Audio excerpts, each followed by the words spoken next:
Buongiorno YouTube, Trev here, Summit or Nothing. Thom here, off the beaten pot. Back again for another hike, wild camp and general grub up. 60-mile-an-hour winds. Yeah, hopefully not. Yep, Tom's back out again, gonna do some more cooking on the Trangias. So it's a Friday night, so we're doing the wild camp first and then the hike tomorrow. Lovely area, we're in the South Brent area. We parked up at Shipley Bridge and we're gonna be looking for the Broad Falls tomorrow. Today I've got the Phoxx 2, the OEX Phoxx 2 tent to give a try. Well, I'm giving a second chance to my MSR Elixir 1. Well, walking up alongside the river here and it's amazing rocks and the water's just sort of cascading down there. Really interesting. So we are at that point on the map now. Yeah. That's the bridge we don't want to take. We're going to keep to the left, or sorry, to the west, because someone will pick me up on that, of the river, down that enchanted alleyway and find somewhere to pitch up for the night.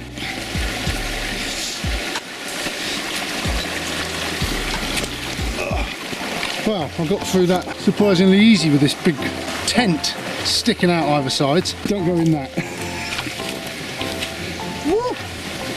That was cold. Where are you leading us, mate? You sure this is a route? That's solid, solid, solid rocks, solid rocks. Get over.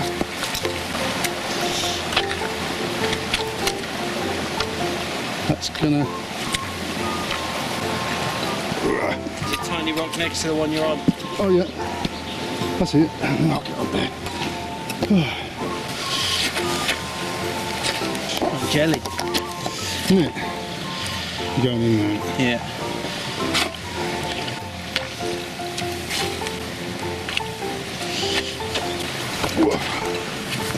Right, we're out of the bog of eternal stench now. Now we've got this lovely climb. It's like a wall ahead of us. Interesting route, Tom. Yeah, but you love it. Hey, come have me. Hecky weather, bogs, vertical inclines, and last time you said it was your fault the weather was bad. Yeah.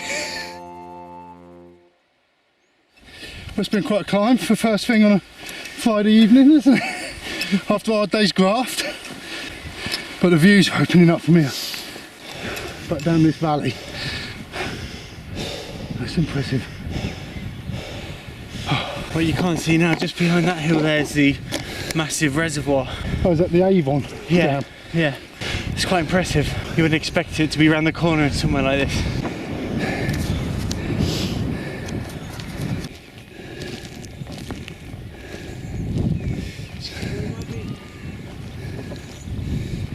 So it's like 8:15 now. We've still got to set up camp. It's a 9 o'clock sunset, so we better start looking for somewhere to pitch. I bought the tarp again as a communal area, loads of space in that. I thought that'd be beneficial. Have a little kitchen diner. The barren waste of Dartmoor, rolling hills of Devon. It's cracking, isn't it? Yeah.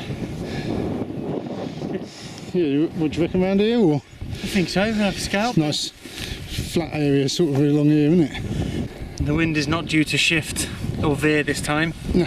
So if we can pick a sensible spot, we can have a good night's sleep. Yeah. Less entertaining for you lot, but... Right, so we're setting up tent. The OEX Phoxx 2.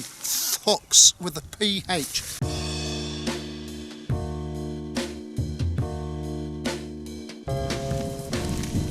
You feel like you're going to break it.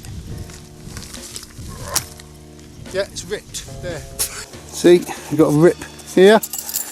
That was from getting that hole in. Just a bit too tight. There we are. I've just noticed I'm right on the rocks here. I probably should have come over a bit more. I might just shift it now. Let's have a look at Tom's Elixir while he's here. Not too close, mate. So it's a, what's it called, geodesic? No, it's not geodesic. No? Which is why it did what it did in those winds. Geodesic ones are designed to, like, if it takes a lot of force on that way, compression and tension work together. But what I've done today, which I haven't done before, is pinned both of these together. Usually I do the ground sheet and then you've got to sort of hook these tabs under and it gets a bit annoying. So yeah, if you don't put enough tension, that's just going to drop right off, which makes the initial putting these poles in quite tricky. But the beauty of it is, yeah, you've got these grey clips going to the grey and the red goes onto the red. Ah, yeah, so you can't get confused, Tom. Well, you say that, but you might have noticed me redoing this because I got confused, Trev. Oh, did you? Yeah. Say no more.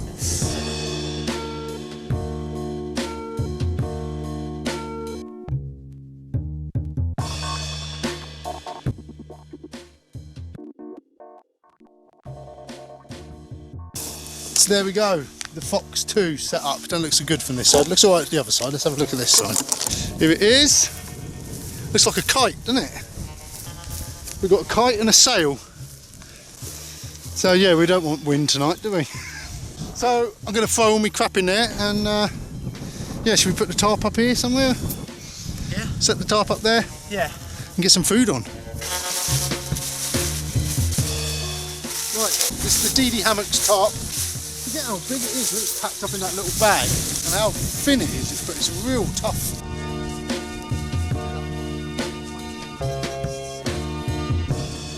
Well,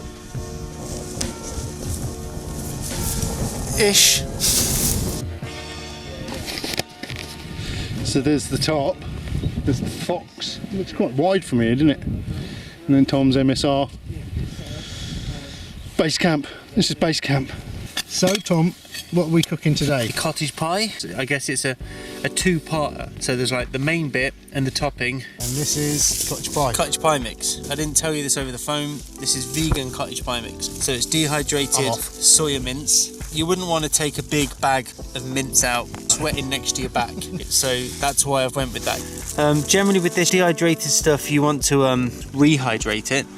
And usually you have to put quite a lot of water in, but this is partially dehydrated, so it will still last a while, but you can see it's still got a bit of squidge to it, so that will allow us to just use as little water as possible. In this mix there's veggie mince. I flavoured it quite a lot with salt, pepper, cumin, oregano. We've got chorizo in here as well, and dehydrated veg and smoked paprika as well. Lovely. In this one I've got enough mashed potato mix for both of us. Like smash. Yeah. So we're going to boil all the water we need. If we were having coffees as well, we'd add coffee water, mashed potato water and that water. So I'm going to put a bit, probably that much in for the mash. Yeah. And that much in for the fillet. Yeah. We'll leave off the simmering. Right, and there's my lid. Over like that, yeah? Yeah. So we've got that boiling now. Mine just came up to a rolling boil. So I'm going to just put a tiny bit in my pan now. Keep my pot to one side. And then add half of this mash mix.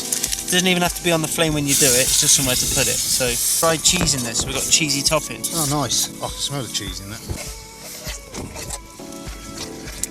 Now put that to one side. Right, next relight my fire. He's on. And then you should add just a little bit of water and then just empty your bag in.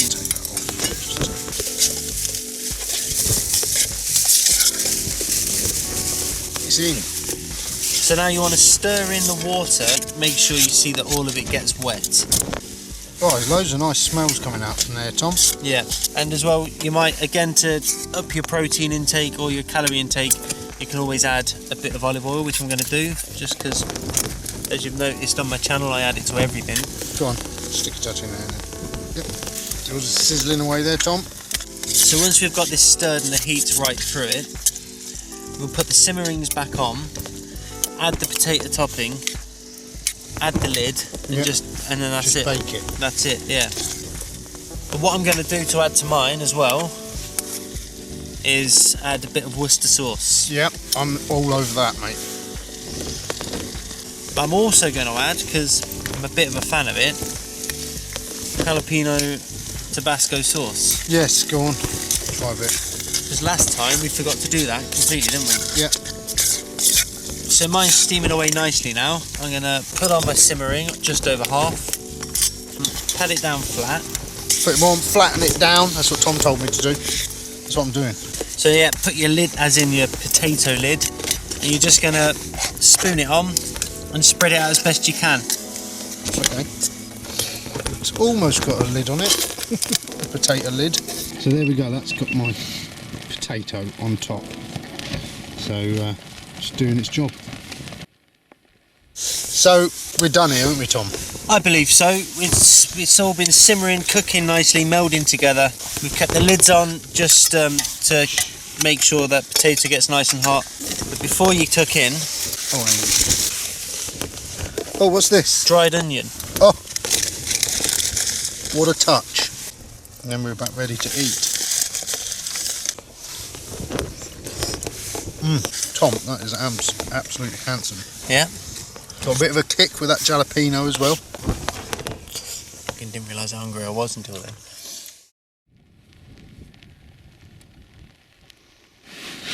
Alright, so I'm in the Phoxx 2 now.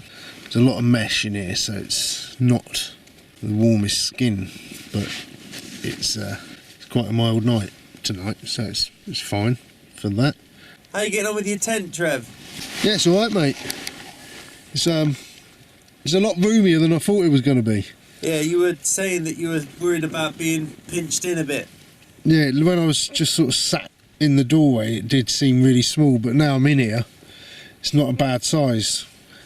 Yeah. There's enough room for both me and all my gear. Yeah, it looks like it's got a low profile. Yeah, it should hold up better in stronger winds, I reckon. Yeah, well, hopefully not tonight. No, not tonight. It's quite mild, isn't it? It's not a bad evening, is it? Oh, it's lovely. It's actually lovely. I thought we might be in for a rainy one when we set off earlier. It's just been a light drizzle, isn't it? Yeah, it's pretty perfect now. Yeah. How's your tent over there, alright? Yeah, it's doing well. It's a nice space. Once you got everything in and your bed's ready, it's pretty homely. All your gear goes out in the vestibule, doesn't it? Yeah, which is good for the dry days, but it's a nice vestibule. My mother's always told me. What's your vestibule, my mum always said. You're writing, aren't you? Amazing that you're filming, but could you give me a hand? No, I can't. It's like nature documentaries, you're not allowed to interfere with the environment. 4 times! It's your route.